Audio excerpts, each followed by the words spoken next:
আওয়ামী লীগ অনেক ভালো ছিল, জামাতের মতো রাজাকার নয় এরা। স্বরাষ্ট্রমন্ত্রী সালাউদ্দিন আহমেদের সরাসরি ঘোষণা।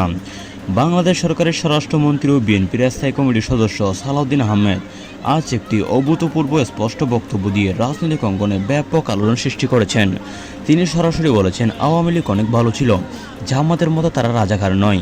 সালাউদ্দিন আহমেদ আরও বলেন, আওয়ামী লীগ একটি ঐতিহ্যবাহী রাজনৈতিক দল, এরা মুক্তিযুদ্ধের চেতনায় বিশ্বাসী। জামাত যেমন রাজাকার, আওয়ামী লীগ তেমন নয়। আওয়ামী লীগ অনেক ভালো, আমরা বিএনপি এবং আওয়ামী লীগ স্বাধীনতাকামী, আমরা স্বাধীনতার পক্ষের দল। জামাত হচ্ছে রাজাকার, আমরা তাদের স্বাগতম জানাই, অর্থাৎ আমরা আওয়ামী লীগকে স্বাগতম জানাই। তার এই বক্তব্য বিএনপি সরকারের অভ্যন্তরে এবং রাজনৈতিক মহলে ব্যাপক তোলপাড় সৃষ্টি করেছে।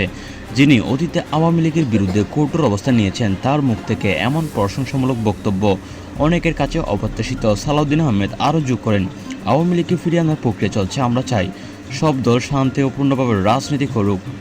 এদিকে আওয়ামী লীগ নেতাকর্মীদের মধ্যে এই ঘোষণা ছড়িয়ে পড়তে আশা উল্লাস দেখা যাচ্ছে।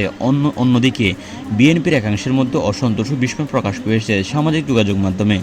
নেটিজনদের মধ্যে তুমুল আলোচনা সমালোচনা চলছে। কেউ কেউ এটাকে জাতীয় ঐক্যের পথ বলছেন, আবার কেউ কেউ রাজনৈতিক কৌশল হিসেবে দেখছেন। বিএনপি সরকারের আমলে এনসিপি নিষিদ্ধ হওয়ার পর এখন স্বরাষ্ট্রমন্ত্রী সালাউদ্দিন আহমেদের মুখে আওয়ামী লীগকে অনেক ভালো বলে স্বীকৃতি দেওয়া দেশের রাজনৈতিক পরিস্থিতিতে নতুন মাত্রা যোগ করেছে। এই বক্তব্য কতটা প্রভাব ফেলবে এখন তার সময় বলে দিবে।